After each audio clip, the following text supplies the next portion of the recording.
This tutorial is about how to create a blog post. So the menu is over here on this far left side of the screen. It's this black vertical bar.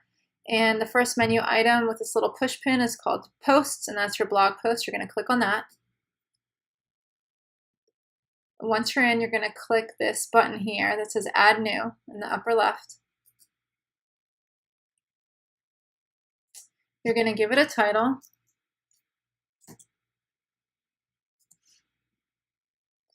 And then you're going to type the content in this white area here.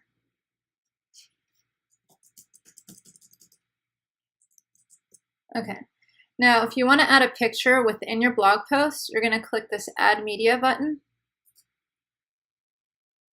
And you're going to pick a picture either from your media library, or you can upload by dragging and dropping or clicking Select Files. And I did that by clicking this tab up here. So you can toggle back and forth. You can get a new image that doesn't exist on your site yet, or you can pull one up that already exists. So I'm going to pull in this microphone. In the lower right here, you're going to click on Insert to Post, blue button. And now it's in there. So you have a number of possibilities depending on how you want this picture to be laid out on your blog post. If I click on the image itself, I can click Align Left, and that'll make the text wrap around it as I type. If I center align, it'll push the picture in the middle.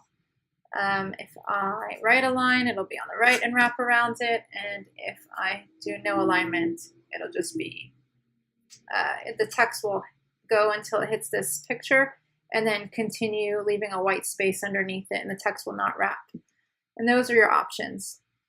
Once you're done writing all of your blog posts, you can click this blue Publish button here on the right, and then it will be pushed out to your site, and whoever visits your website will see that new blog post.